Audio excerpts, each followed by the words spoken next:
What happens when a routine flight out of Dallas, Fort Worth turns into a public display of quiet humiliation? In the polished calm of a first-class cabin, a 62-year-old black executive, Jamari Lewis, settles in his seat 2A, the one he paid for. But to a senior flight attendant named Linda Parker, his navy blue vintage paisley shirt doesn't say first class. It says mistake. Her voice drips with authority as she leans in. "Sir, I'm going to have to ask you to step out of this seat." Murmurs spread. A white businessman smirks nearby, already claiming the spot meant for Jamari. But Linda has no idea who she's talking to, because the man she's trying to remove doesn't just fly on this airline. His company powers every aircraft in its fleet. And in exactly 14 minutes, he'll do something that no passenger in their history has ever done: ground an entire airline. Have you ever been in a situation like that? What do you do when the truth, the literal, undeniable proof in your hand, means absolutely nothing to the person standing in front of you? Before we continue, tell us where you're watching from, and if this story touches you, make sure you subscribe, because tomorrow I have saved something extra special for you. This all went down inside Terminal D at Dallas, Fort Worth International Airport. It was a humid Friday evening, the kind of evening where tempers hang thick in the air and people pretend not to stare. The first-class cabin was supposed to be a sanctuary. The lighting was low. The seats were pods of expensive, beige leather. It was an elite setting, an environment built on corporate motifs of discretion and experience. It smelled like new carpet and faint, sterile cleaning solution. But right now, it felt like an arena. Jamari Lewis, 62 years old, had been settled in his window seat 2A for 10 minutes. He'd been watching the ground crew move in the twilight. He looked, to anyone glancing, like a man who didn't belong. His shirt was vintage paisley, not a starched white collar. He looked more like a jazz musician or a college professor than a captain of industry. And that, of course, was the entire problem. No one in this cabin, especially not Linda Parker, could possibly guess that this man was Jamari Lewis, the chairman of Aerotech Dynamics, one of the largest aerospace technology firms in the country. The irony was so thick it was suffocating. This man hadn't just paid for the seat. This man had, 2 decades ago, helped design the proprietary guidance and tracking systems for this exact model of aircraft. He was sitting inside a machine he understood better than the pilot who would fly it. And he was being treated like an imposter. He felt the shift the second she'd approached. That stiff smile, that coldness in her eyes. It was a look he'd seen 1,000 times in boardrooms, at golf clubs, and across counters. It was the look that calculates, categorizes, and dismisses. Then came her words, and his simple, "Excuse me." Now he tried again, his voice perfectly level, holding the boarding pass steady. "Ma'am, I believe you've made the mistake. My name is Jamari Lewis. This is my seat, 2A. Linda's paper-thin smile didn't just fade, it vanished. It was replaced by a look of sharp, practiced annoyance. This was no longer a customer service issue for her. This was a compliance issue. She refused to touch the pass. To her, that paper was a lie, and the man holding it was a liar. This wasn't about a seat. This was about who deserved to be in the seat. Her voice dropped, becoming low and conspiratorial, but loud enough for the smirking Ethan Price to hear. "Sir," she said, leaning in, "security has already been called." The threat hung in the air, vibrating. That's when Jamari knew. This wasn't a misunderstanding. This was a decision. This was an act. The murmurs in the cabin got louder.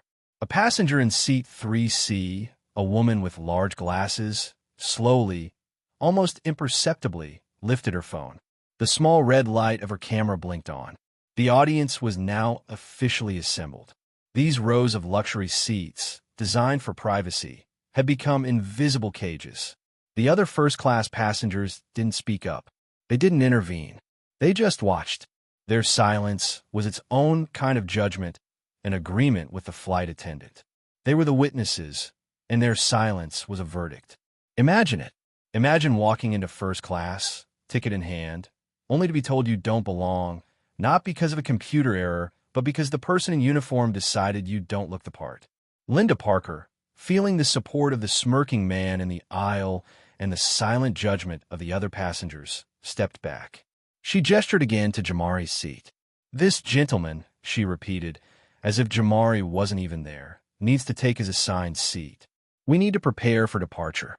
Jamari didn't move. He didn't raise his voice. He didn't look at Ethan Price. He simply held Linda's gaze. Just then, as if on cue, a gate agent, a man with a clipboard and an air of stressed importance, stepped onto the plane. He strode down the aisle. Linda saw him, and her confidence swelled. This system had arrived to back her up. "What's the problem here, Linda?" the agent asked. "This man," she said, pointing at Jamari, "is refusing to leave a seat that isn't his. He's holding up the flight." The gate agent didn't ask to see Jamari's pass. He didn't ask for Jamari's side of the story. He immediately turned to Jamari, his face a mask of bureaucratic impatience. "Sir, we need you to cooperate," the agent said, his voice flat. "We have a passenger who needs to be seated. We could discuss rebooking you at the gate." Rebooking. Not "let's fix this mistake." Not "let me check my system." But rebook. They had already tried him, found him guilty, and processed his removal. It was just another piece of paperwork. It was, in their language, an operational necessity. This was the final layer of the insult.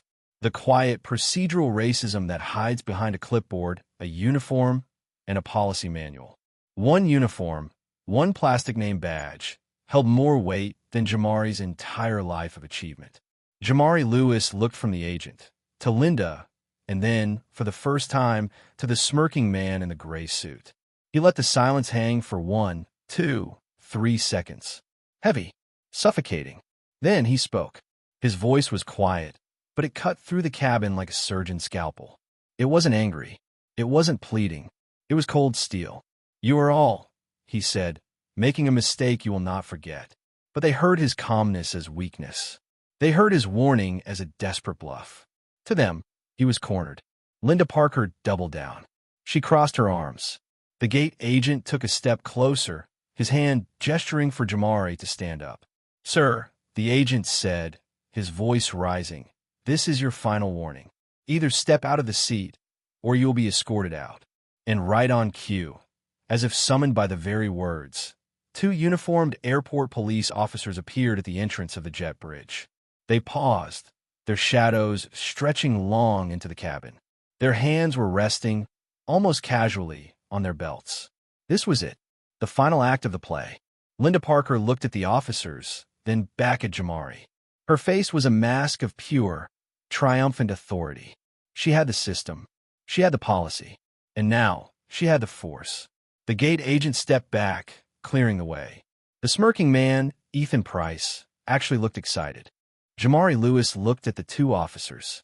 He looked at Linda. And then, he did something none of them expected. He didn't stand up. He didn't raise his voice. He didn't plead his case. He calmly reached into his pocket. The gate agent saw the movement and actually let out a short, sharp laugh. A dry, ugly sound of derision. He turned to Linda, his face a mask of smug impatience. What's he doing? Calling his lawyer? He could tell them all about it back at the gate. Linda's lips curled into a dismissive sneer. This was the part she hated. The last, pathetic attempt to grasp at some non-existent authority. It's too late for that, she said, her voice loud enough for the police to hear. Sir, I'm not going to tell you again. But she stopped. Her words died in her throat. Because Jamari wasn't making a call. His fingers, steady and precise, moved across the glass screen of his phone. The screen's light cast a faint blue glow on his face, but his expression was unreadable. He unlocked it. He opened a new text message. His thumb typed 2 words. Just 2. Run protocol. He hit send. The message icon showed delivered. To the people watching, it was the last, desperate act of a man who had lost. A weak, pathetic text to a friend or a family member. A complaint.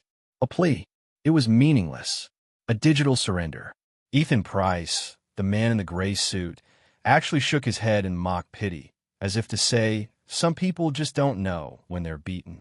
The police officers, seeing him still seated, took another step. The show was over. This was now about removal. They were just feet away, their bulk filling the aisle, casting a shadow over Jamari in his seat. One officer, the larger one, reached out his hand. His voice was a low growl, the one he reserved for moving people who didn't want to be moved. "Sir, you need to come with us." Now, his hand, thick and gloved, moved toward Jamari's shoulder. And then, a chime. It wasn't the gentle, "Please fasten your seatbelts" chime. It was a sharp, electronic ding that echoed through the cabin, followed by a loud, tearing burst of static from the PA system. It was so abrupt, so violent, that the officer froze, his hand hovering inches from Jamari's paisley shirt. Every passenger flinched. The pilot's voice came on, but it wasn't the calm, confident, welcome aboard voice. It was confused. It was high-pitched. There was a tremor in it that made the hair on everyone's arms stand on end. The voice cracked. "Ladies and gentlemen, just a moment, please." A long, agonizing pause. More static. We're experiencing an unexpected technical issue." Another pause. This one was longer. In the silence, you could hear the pilot talking to his co-pilot, his voice a muffled, panicked, "What the hell is that? Are you seeing this?" Then back on the PA, his voice now stripped of all authority. All flight systems seemed to be offline. Offline. The word hung in the cabin, completely sucking the air out of the confrontation. The police officers froze, mid-step, looking at each other in total confusion. Their training covered a lot of things. This was not one of them. The smirking man, Ethan Price, lost his smile. It just slid off his face. The passenger in 3C, her phone still recording, gasped, her hand flying her mouth. Linda Parker's smug expression didn't just fade. It shattered. She instinctively looked down at the flight attendant tablet in her hand. This was her scepter. This was her proof. It held the passenger manifests, the seat assignments, and all of her authority. The screen was black. A deep, unresponsive void. She tapped it. Once. Twice. Her finger clacked uselessly on the dead glass. Nothing. She hit the power button. She held it down. The screen remained black. A cold knot of dread began to twist in her stomach. The gate agent, who had been holding his digital scanner, looked at it in confusion. It was dead in his hand. He frantically mashed the power button, but the screen was as lifeless as Linda's tablet. The green glow of the ready light was gone. "What's wrong with these things?" he whispered, shaking the device as if it were a rattle. The power in the cabin had just evaporated. The authority, the policy, the operational necessity. It had all vanished into dead electronics. Have you ever seen power evaporate in real time? All of them. Linda, her face now pale, her breathing shallow. The agent, his eyes wide with a dawning, technical terror. The two police officers, their hands now off their belts, looking suddenly like lost children. Even the entitled Ethan Price in the aisle.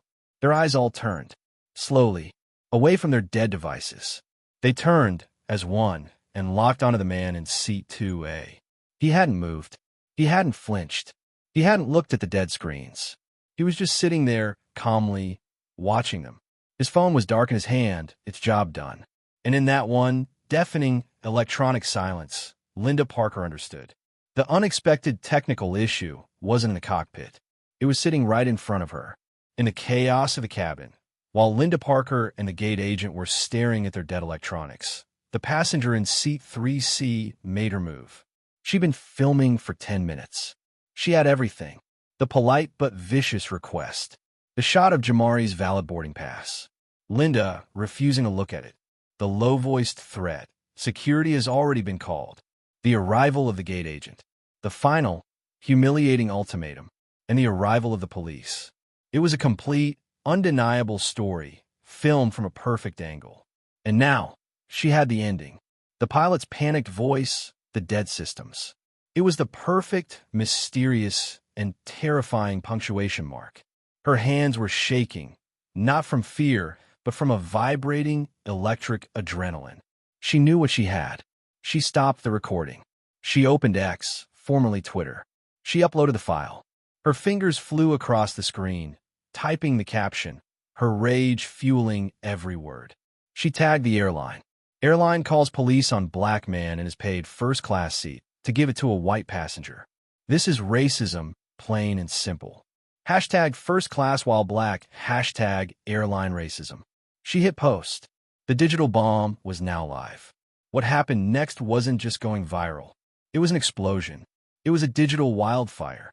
In the first 5 minutes, it had 1,000 retweets. In 10, it was at 50,000. News outlets, influencers, and celebrities grabbed it. The video was so clear, the injustice so blatant, that it required no explanation. It was a perfect, self-contained capsule of modern racism. The public, who are almost always smarter than corporate PR teams, did something the airline wasn't prepared for. They instantly connected the two events. The comment sections became a real-time investigation. Wait, the pilot said all systems are offline right after they threatened him? This isn't a technical issue. This is payback. Who IS'd this man? And then someone, a tech blogger, maybe, or just a random person with good facial recognition, found a picture of Jamari Lewis from an aerospace conference. The fire found gasoline. That's not just some guy. That's Jamari Lewis, the chairman of Aerotech Dynamics. The hashtags mutated. Hashtag first class while black was joined by something new, something powerful. Hashtag run protocol. Hashtag Jamari Lewis. Hashtag grounded by racism. The narrative was set in stone before the airline's PR team had even finished their morning coffee. The airline wasn't having a technical issue. The airline was lying. They were lying to cover up a hate crime. And this is where the airline made its second fatal mistake. While the real engineers in the Network Operations Center were just starting to realize that their entire system was gone, the social media team, likely a 24-year-old intern in a satellite office, was given the corporate script. They saw the thousands of angry mentions. They saw the technical issue trending, and they followed their orders. They posted a generic, tone-deaf statement. We are aware of system-wide technical difficulties and are working to resolve them. We apologize for the inconvenience. Inconvenience. What happens when a corporation's polite, sterile apology runs headfirst into a viral video of their own documented hate? The internet unleashed. The replies to that single tweet were a digital execution. Thousands upon thousands of people flooding their replies with the video. Is this your technical difficulty? Her name is Linda Parker. Fire her. We saw you call the police on a black man for sitting in his paid seat. We are not inconvenienced. We are disgusted. Apologize to Jamari Lewis. Hashtag grounded by racism. The social media manager, who had been trying to manage a simple system outage, was now staring at a public relations atom bomb. The lie was now irrevocably part of the scandal. Back on the plane, the technical issue meant the flight was, at least for now, canceled. The cabin lights flickered. The air was thick with confusion and anger. The pilot's voice came on again, trembling. Ladies and gentlemen, we're going to have to deplane. Please gather your belongings and exit the aircraft. The police officers, who had been frozen in the aisle, now had a new job: crowd control. They were no longer there for Jamari. They were just trying to keep order as frustrated passengers began grabbing their bags. Linda Parker and the gate agent were white as ghosts. They were busy making announcements, avoiding eye contact with everyone, but especially him. Jamari Lewis finally stood up. He pulled his carry-on from the overhead bin. He didn't rush. He didn't look at Linda. He didn't look at the police. He just walked. As he stepped off the jet bridge and into the terminal, the chaos was already multiplying. Local news crews, alerted by the viral video, were already gathering at the gate. A reporter, seeing his face, now instantly recognizable, rushed toward him, shoving a microphone in his direction. Mr. Lewis, what happened on that plane? Is it true they called the cops on you? Jamari didn't stop. He didn't look at the camera. He simply adjusted the strap of his bag on his shoulder, gave a simple, firm, no comment, and kept walking. He let the video speak for him. He let the airline's own dead system speak for him. He disappeared into the chaos of the terminal, a single, calm man at the center of a storm he had unleashed. He was gone, but the 14-minute mark had just passed. The airline and the public thought this was a PR crisis. They were looking at a technical issue on Twitter. They had no idea that 500 miles away, in their central command, The real technical issue was just being discovered. And it wasn't a glitch. It was an execution. While Jamari Lewis was disappearing into the anonymity of the DFW terminal, 500 miles away, the airline's network operations center was coming apart at the seams. This was the nerve center, a vast, dark room lit only by the glow of 100 monitors, a digital map of the entire country covering one wall. It was supposed to be a place of quiet, controlled observation. Right now it was chaos. Every screen was flashing red. Alarms, usually just quiet chimes, were blaring in a deafening, unified shriek. "What is this?" The director of operations, a man named Mark, screamed, his voice cracking. "Is this cyber attack? A solar flare? Talk to me."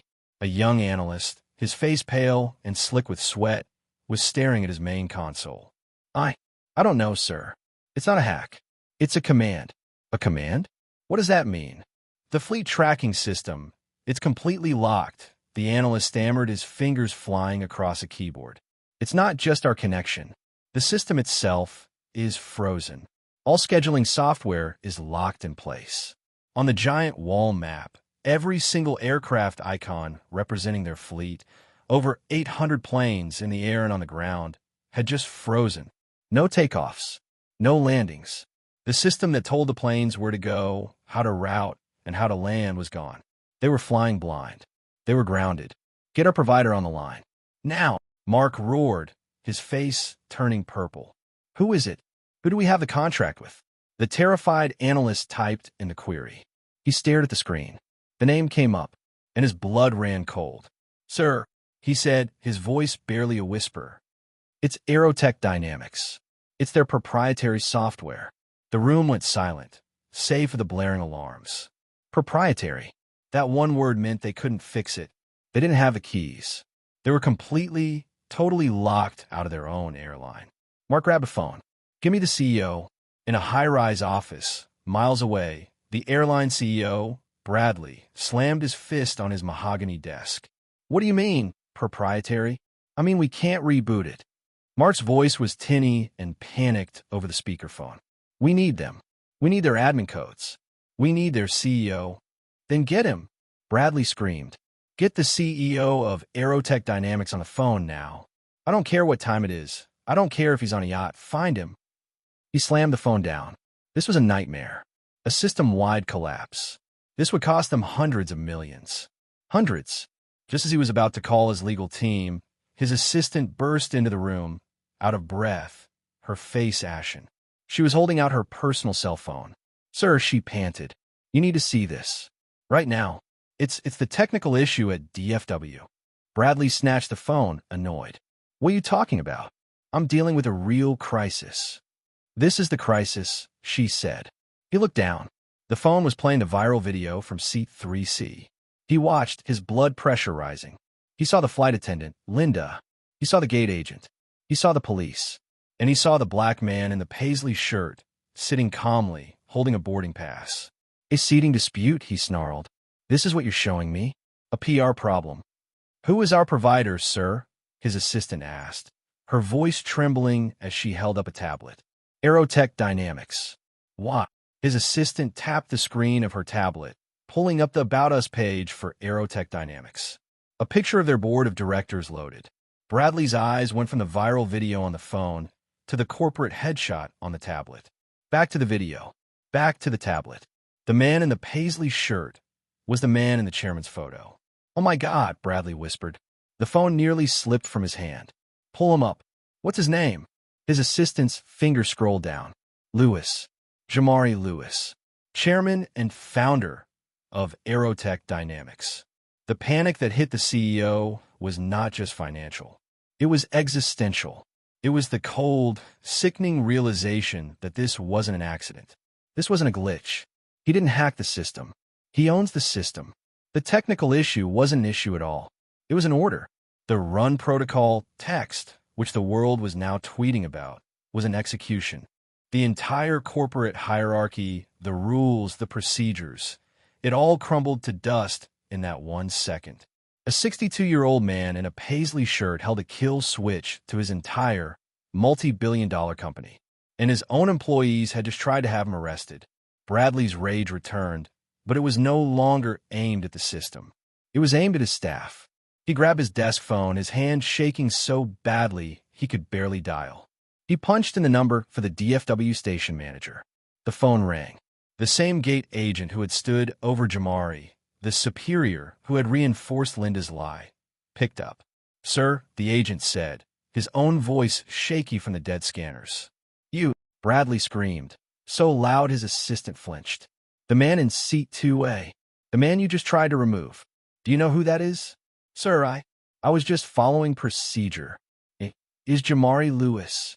He is the chairman of Aerotech. He is the one who shut us down. Find him." The agent's blood turned to ice. "Find him," Bradley shrieked. "Get on your knees. Apologize. Give him anything he wants. A private jet. Money. Tell him you'll fire the crew. I don't care. Just fix this." The agent dropped his dead scanner and ran. He sprinted from the gate office, shoving his way back through the confused, angry crowd of deplaning passengers. He burst out onto the terminal, his eyes scanning wildly. He saw the local news crews packing up their cameras. "Where did he go?" he yelled at the reporter. "The man in the paisley shirt. Where is he?" The reporter just looked at him, confused. He left, said no comment, walked off toward the main exit. The agent ran, sprinting through Terminal D, his corporate uniform a blur. He got to the main concourse. It was a sea of people, but Jamari Lewis was gone. He pulled out his phone to call the CEO back, but then he remembered he didn't have Jamari's number. No one did. The airline was grounded. The public was furious. The stock was about to collapse, and the one man who held the on switch had vanished. The airline CEO, Bradley, was in the main crisis boardroom. It was 3:07 a.m. The room, usually a monument to corporate power, was a disaster. It smelled of stale coffee, fear, and microwave past midnight burritos.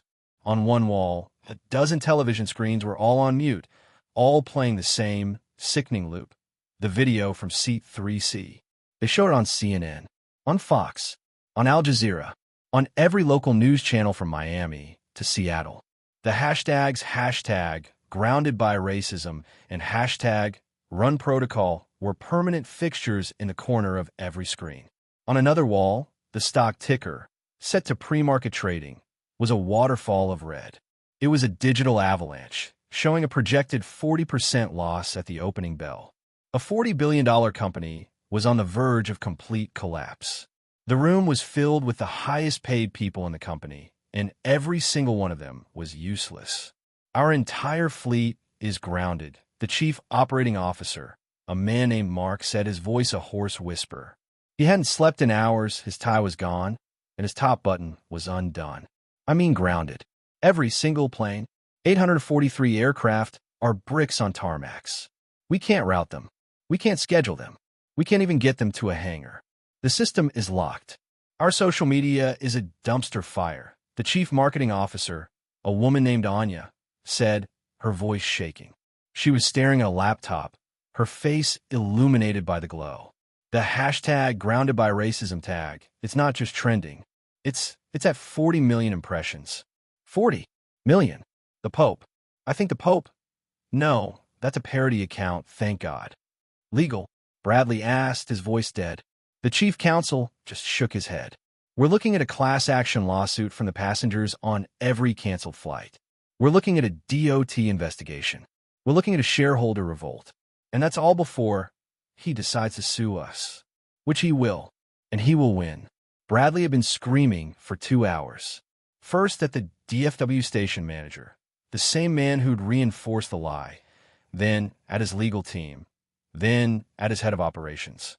But there was no one left to scream at. They were trapped. They were locked out of their own company by a man they couldn't find. A man his own staff had tried to have arrested. Then a small, red light on the center of the conference table blinked. It was the private line, the red phone, a direct, encrypted line to the CEO's desk that never rang.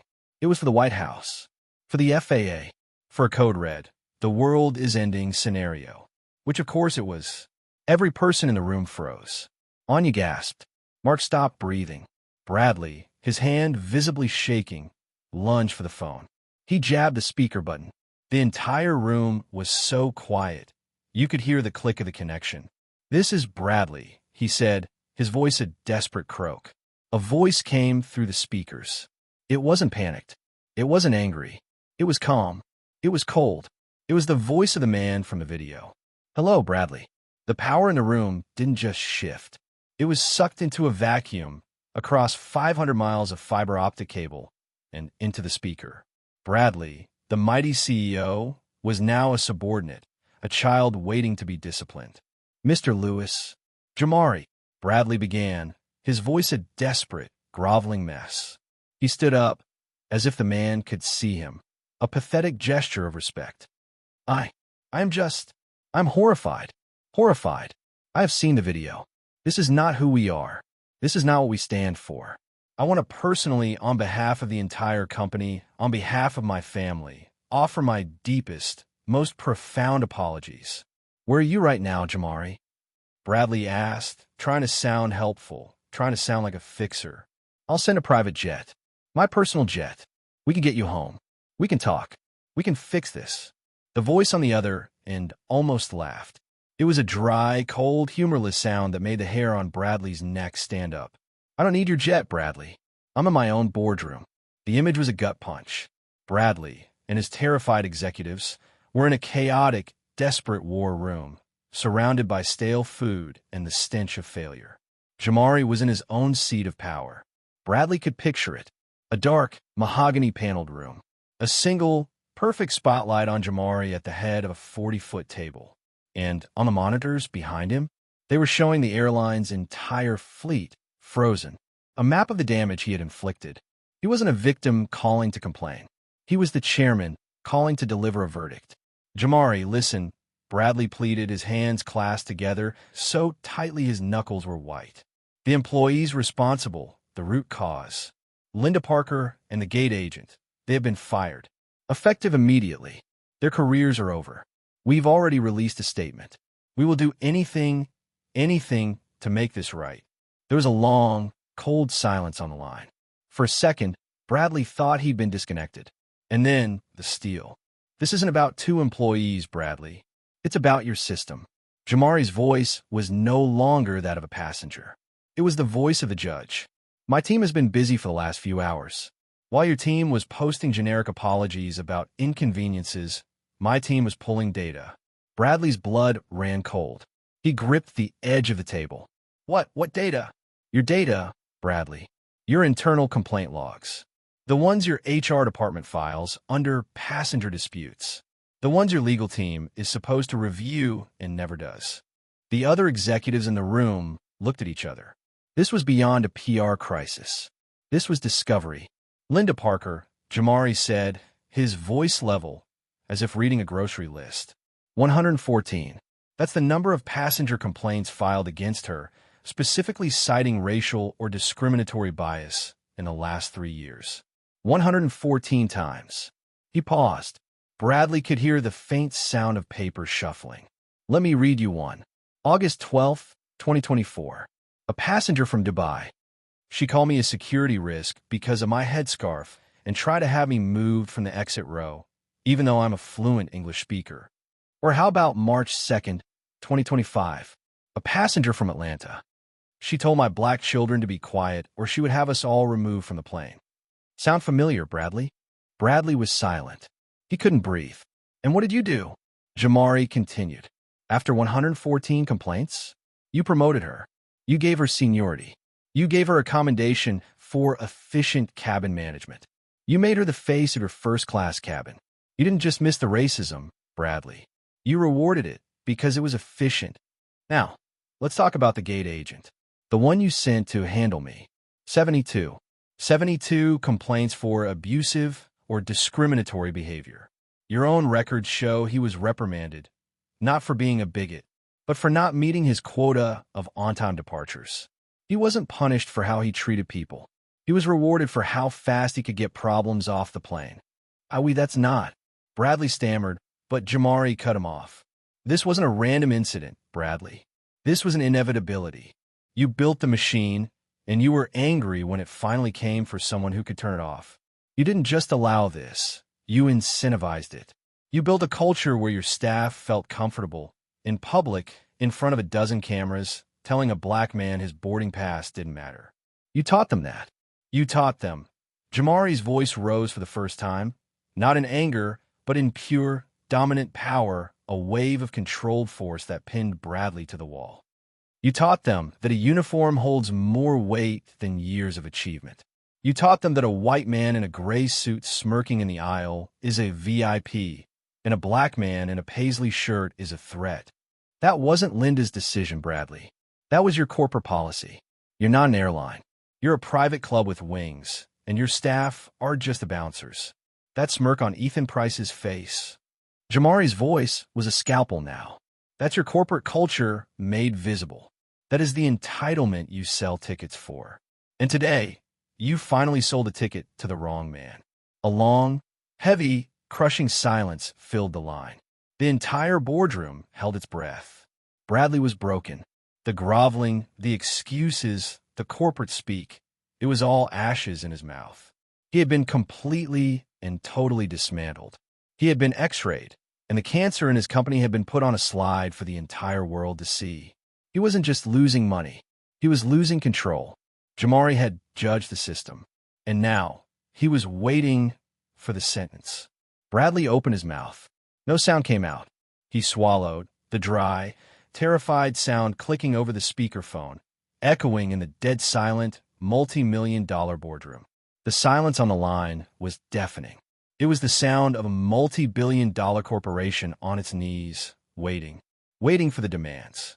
The silence on the line was a weapon. It was the sound of a multi-billion-dollar corporation on its knees, its throat exposed, waiting for the blade. In a crisis boardroom, Bradley, the CEO, was drowning in that silence. He was sweating through his expensive shirt. He looked at the faces of his executives. Fear, panic, ruin. He finally broke, his voice a dry, cracking whisper that was humiliatingly loud over the speakerphone. What do you want, Jamari? It was the ultimate admission of defeat. It was the question of a man who had no cards left to play. Just tell me the price. Name it. Just make the bleeding stop. Jamari's voice returned, still cold, still in absolute control. It's not about what I want, Bradley. It's about what you're going to fix. This isn't a negotiation. This is the list of your new operating procedures. I suggest you get a pen. One of the executives, the chief legal counsel, fumbled for a pen, his hand shaking. First, Jamari said, public accountability. Bradley flinched. That sounded bad. You're generic. We apologize for the inconvenience post is a lie, and it's insulting. You're going to issue a new public apology. Tonight, not a vague, we are sorry for the incident. You will, in your statement, name Linda Parker and the gate agent. You will state explicitly that they were fired for racial discrimination. In the boardroom, the legal counsel let out a low groan. My God, racial discrimination, we can't. Bradley waved him into silence, his eyes squeezed shut. Go on, he whispered into the phone. Second, Jamari continued, ignoring the disruption. Systemic reform. Your system is rotten, Bradley. You proved that when you promoted a bigot 114 times. So, you're going to fix it. You will retain an independent black-led consulting firm, which I will select to conduct a mandatory top-to-bottom audit and retraining of your entire company on racial bias. He let that sink in. From the baggage handlers to the boardroom, Jamari said, his voice dropping, including you, Bradley. You will be in the front row of the first sensitivity class. You will sit there, you will listen, and you will learn. The days of your corporate culture hiding behind discretion are over. From now on, you will practice respect. This was more than money. This was humiliation. This was a complete restructuring of their power. What would you even do in Bradley's position? Would you fight for your pride, or would you just try to save your company? Bradley, to his credit, knew he had no choice. Okay, the retraining. We'll do it. A public statement. We'll do it. Is that all? The silence returned. Longer this time. No, Bradley, Jamari said, his voice sounding almost sad. That's not all. That's just the punishment. Now we talk about the reinvestment. The what? Third, You will establish a $50 million endowment. A strangled cough erupted from the chief financial officer. Someone in the room whispered, $50 million? An endowment, Jamari continued, as if he hadn't heard them, in partnership with the nation's leading HBCUs, historically black colleges and universities.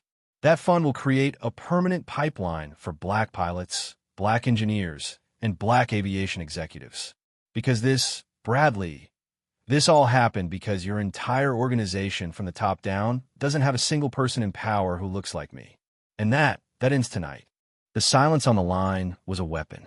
It was the sound of a multi-billion-dollar corporation on its knees, its throat exposed, waiting for the blade. In the crisis boardroom, Bradley, the CEO, was drowning in that silence.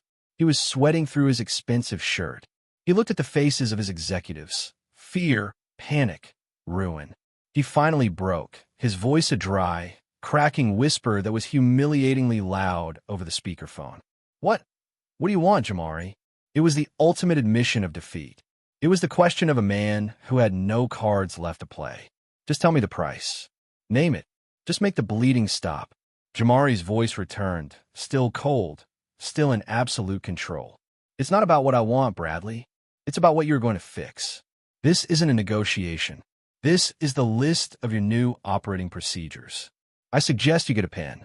One of the executives, the chief legal counsel, fumbled for a pen, his hand shaking. First, Jamari said, public accountability. Bradley flinched. That sounded bad. Your generic, we apologize for the inconvenience post, is a lie, and it's insulting. You're going to issue a new public apology. Tonight, not a vague, we are sorry for the incident. You will, in your statement, name Linda Parker and the gate agent. You will state explicitly that they were fired for racial discrimination. In the boardroom, the legal counsel let out a low groan. My God, racial discrimination, we can't. Bradley waved him into silence, his eyes squeezed shut. Go on, he whispered into the phone. Second, Jamari continued, ignoring the disruption. Systemic reform. Your system is rotten, Bradley. You proved that when you promoted a bigot 114 times. So, you're going to fix it. You will retain an independent, black-led consulting firm, which I will select to conduct a mandatory, top-to-bottom audit and retraining of your entire company on racial bias. You let that sink in. From the baggage handlers to the boardroom, Jamari said, his voice dropping, including you, Bradley. You will be in the front row of the first sensitivity class. You will sit there, you will listen, and you will learn. The days of your corporate culture hiding behind discretion are over. From now on, you will practice respect. This was more than money. This was humiliation. This was a complete restructuring of their power. What would you even do in Bradley's position? Would you fight for your pride, or would you just try to save your company? Bradley, to his credit, knew he had no choice. Okay, the retraining. We'll do it. A public statement. We'll do it. Is that all? The silence returned. Longer this time. No, Bradley, Jamari said, his voice sounding almost sad. That's not all. That's just the punishment. Now, we talk about the reinvestment. The what? Third, you will establish a $50 million endowment. A strangled cough erupted from the chief financial officer. Someone in the room whispered, $50 million? An endowment, Jamari continued, as if he hadn't heard them, in partnership with the nation's leading HBCUs, historically black colleges and universities. That fund will create a permanent pipeline for black pilots, black engineers, and black aviation executives. Because this, Bradley, this all happened because your entire organization from the top down doesn't have a single person in power who looks like me. And that ends tonight. This was the moment. The breaking point. The number was too big. Bradley, his voice desperate, finally found a shred of his old self. The negotiator. Jamari, $50 million. Look, we're bleeding. The stock. The board will never approve that. It's astronomical. Be reasonable. We can set up a scholarship, maybe $5 million. Jamari cut him off. It wasn't a yell. It was a cold, flat click. The alternative is simple, Bradley. The CEO froze. You have two choices. You can either make a $50 million investment in your company's future, or you can preside over its funeral. Because if you do not agree, right now, to every single one of my terms, I am hanging up this phone, and the system stays off indefinitely. Bradley's blood turned to ice. By tomorrow's market open, Jamari continued, his voice a dead calm monotone. You won't have a board. You won't have a stock price. You will be a smoking crater. And just to make sure, I will personally submit my team's data dossier, the one with the 114 complaints and the 72 complaints and all the other data my team has found in the last 3 hours, to the Department of Transportation and to every major newspaper in the world. He paused, letting the final blade settle against Bradley's throat. So you're right. The board might not approve a $50 million expense, but I'm offering you the chance to save the other $49 billion of your company. The choice is yours. You have 10 seconds. 10 seconds. The entire boardroom was frozen in a silent scream. The legal counsel was shaking his head no. The CFO was nodding yes. It was total, complete panic. Jamari, don't. 9. Please. 8. Bradley looked at the red stock ticker. He looked at the looping video of his own employee's triumphant, racist smile. He broke. A sound half sob, half gasp tore out of him. We agree, he yelled, his voice cracking. We agree. We agree to all of it. The apology, the audit, the $50 million. All of it. Yes. Just, please, turn the planes back on. A long, heavy silence. The mighty had fallen. Bradley, his legs giving out, slumped into his chair. He was breathing heavily, his face buried in his hands. Finally, Jamari spoke. His voice was no longer dominant. It was just quiet. Send me the signed agreement, on your corporate letterhead, detailing every single one of those 3 terms. You have 60 minutes. 60 minutes? Bradley's head snapped up. That's impossible. Legal has to draft it. 60 minutes, Jamari repeated, or the deal is off. The clock is ticking. Bradley looked at his legal counsel, his eyes wild. Do it. The CEO turned back to the phone. Okay. 60 minutes. You'll get it. Then you'll turn the system back on. The speaker clicked, and just before the line went dead, Jamari Lewis delivered the final, terrifying blow. Then, I'll consider turning your planes back on. Click. He was gone. The click of the deadline was deafening. It echoed in the crisis boardroom like a gunshot. He'll consider it, the CFO shrieked, his voice cracking. Shut up and write. Bradley roared at his legal team. Give me that draft. What followed was 59 minutes of the most expensive, high-speed legal panic in corporate history. High-priced lawyers, who usually billed by the month, were screaming at each other over verb tense. Do we say will establish or has established? Use his exact words. Top to bottom audit. The 60-minute clock wasn't a negotiation. It was a detonation timer. At 4:05 a.m., 1 minute before the deadline, Bradley, his hand shaking so badly he could barely move the mouse, attached the signed PDF and hit send. At 4:06 a.m., a one-line reply came from Jamari's assistant. Received. The next 10 minutes were the longest in the history of the airline. No one spoke. The only sound was the blaring, monotonous shriek of the system alarms in the network operations center, piped in over the speakerphone.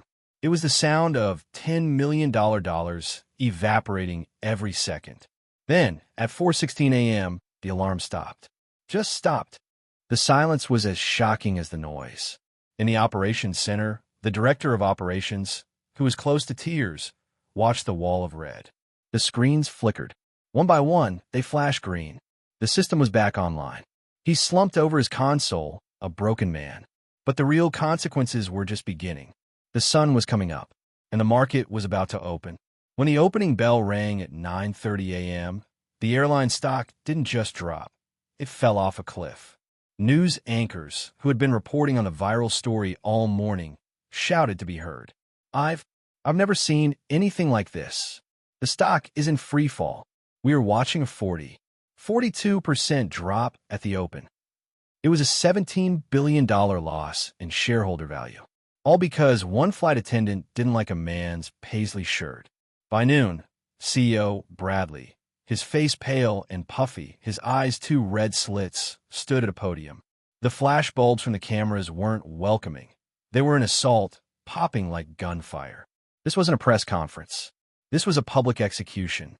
"We are here today," he said, his voice trembling as he read the statement Jamari's team had approved, his hands gripping the podium to stay upright, "to announce that we have fired flight attendant Linda Parker and gate supervisor Thomas Reed for blatant and systemic racial discrimination." The reporters in the room gasped. You could hear it over the sound of the cameras. They never named them. Bradley had to continue, every word a piece of glass he was forced to swallow. He spoke about the 114 complaints against Linda. He spoke about the 72 against Thomas.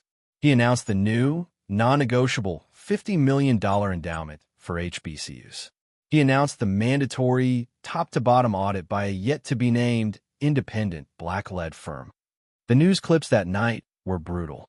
They showed a split screen, Bradley's humiliated, sweaty face on one side, and on the other, grainy, zoomed-in cell phone video of Linda Parker. She wasn't in her crisp uniform. She was being escorted out of an employee exit by airport security, a single cardboard box in her arms. When she saw the local news cameras, she tried to cover her face, but it was too late.